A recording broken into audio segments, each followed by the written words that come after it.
Bienvenidos y bienvenidas a Internacionalistas, un informe de la Secretaría de Relaciones Internacionales del Partido Socialista Uruguayo.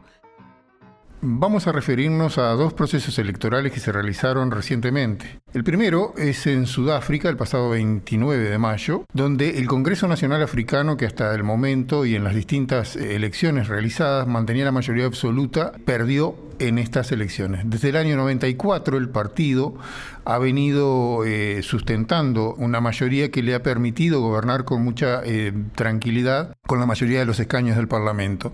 Sin embargo, en los últimos años se han realizado una serie de divisiones internas, lo que ha generado debates no solo sobre temas ideológicos o problemas políticos, sino problemas que tienen que ver con protagonismos personales y con divisiones a la interna de la administración del poder. La caída de la votación es producto de esta crisis prolongada durante mucho tiempo que provocó un desencanto muy grande en la población, sobre todo por parte de los sectores más jóvenes, quienes en los últimos años han padecido enormes problemas para acceder al mercado laboral. Otra evidencia sobre este desencanto es la disminución del porcentaje de votación, donde solo el 59% de los 27 millones de personas habilitadas concurrió a las elecciones. El desempleo, como decíamos, llega a cifra récord de 32% y se estima que la tasa de pobreza supera el 60% en las poblaciones de Sudáfrica. La asistencia social ha sido una de las herramientas para mantener una cierta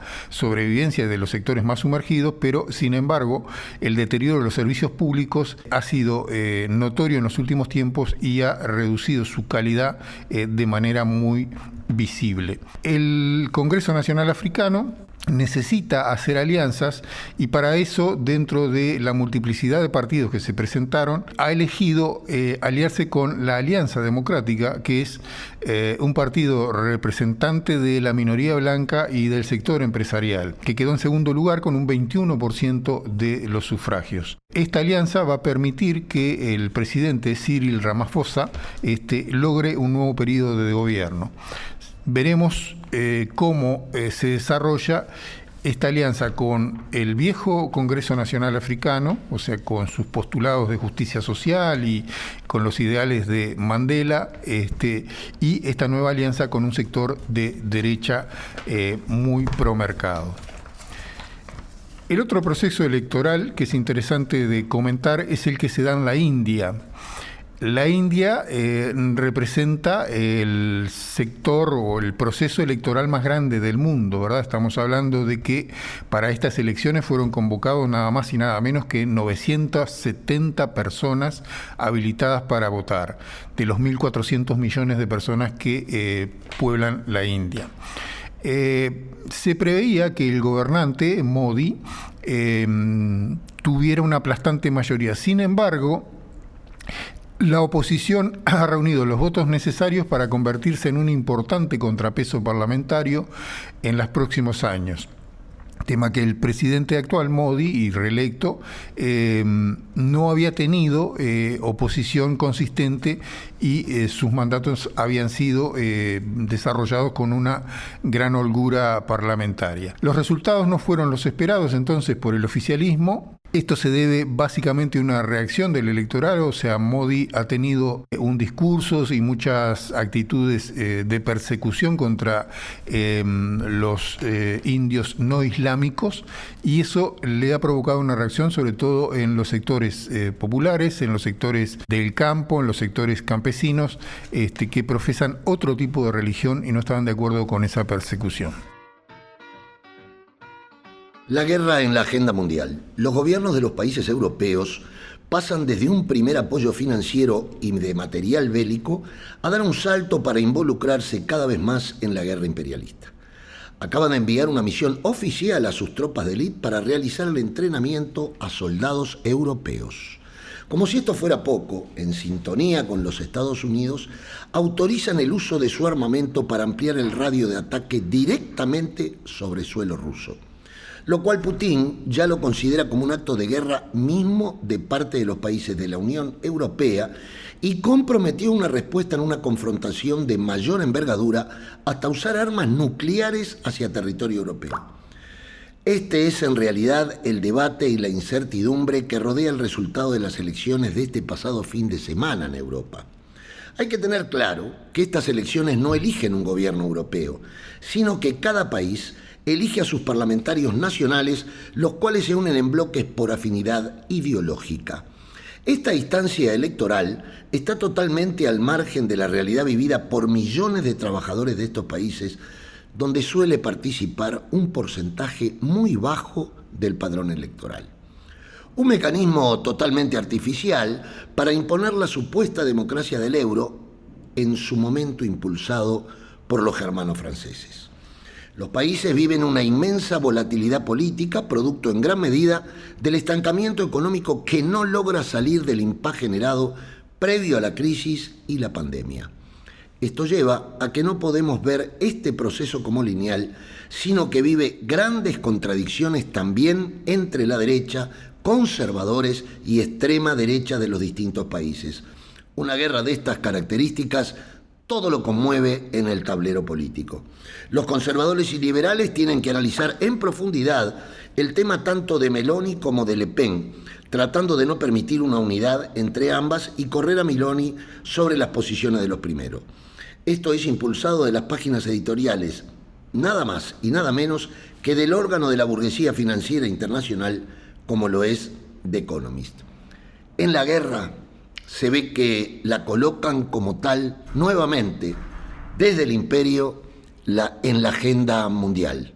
Los países escandinavos revierten situación del aumento en la derecha en las elecciones del Parlamento Europeo, avances de la izquierda y ecologistas. Estos resultados fueron inesperados y demuestran cambios importantes en estos países que, al igual que en varios países de Europa, la derecha había avanzado desde el año 2019 en adelante. Los partidos de izquierda y ecologistas avanzaron con fuerza en las elecciones europeas celebradas el domingo en los países nórdicos, donde la extrema derecha retrocedió según resultados y sondeos a pie de urna. El antiinmigrante demócrata suecos, que esperaba ganar terreno para convertirse en el segundo mayor partido de Suecia, se tuvo que conformar con apenas un 13,2% de los votos, 2,1 por debajo de las elecciones de 2019, con el 90% de los sufragios ya contados. El Partido Verde emergió como el tercer movimiento más grande de Suecia, con 13,8% de la votación. Y también el partido de izquierda subió 4,2 puntos, es decir, a un 11%. En Finlandia, por su parte, el partido de izquierdas Alianza logró un espectacular avance con 17,3% de los sufragios, 4 puntos más que en 2019. Nunca podría haber soñado con estas cifras, dijo Lee Andersson, líder de Alianza de las Izquierdas. El partido de los finlandeses de extrema derecha y miembro de la coalición gubernamental cayó al 7,6%, lo que supone un descenso de 6,2%. Solo tendría un escaño en el Parlamento Europeo. En Dinamarca, en un panorama político muy fragmentado, el Partido Popular Socialista se sitúa en cabeza y sube 4,2% respecto a 2019. Los países escandinavos están revirtiendo esta situación. Francia y el golpe de timón de Macron.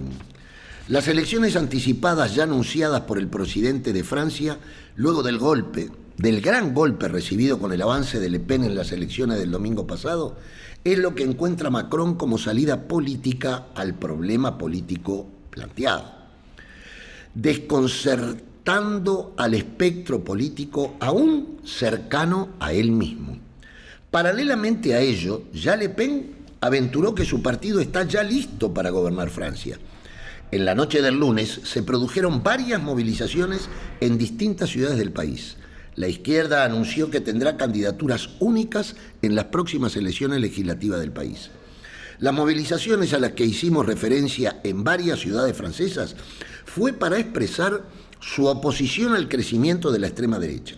En la Plaza de la República de París, miles de personas, muchos de ellos jóvenes, se concentraron a las 20 horas al grito de que se joda el Frente Nacional, predecesor de la agrupación nacional RN, y todo el mundo odia a Marine Le Pen, gritaban.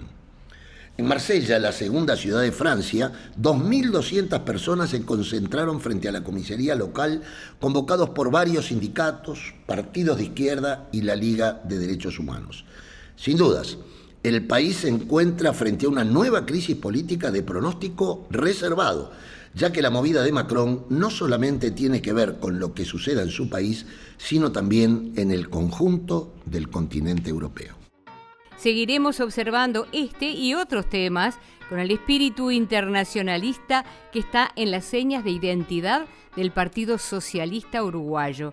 Pueden suscribirse al canal del partido para no perderse ningún episodio de Internacionalistas, un informe de la Secretaría de Relaciones Internacionales del Partido Socialista Uruguayo.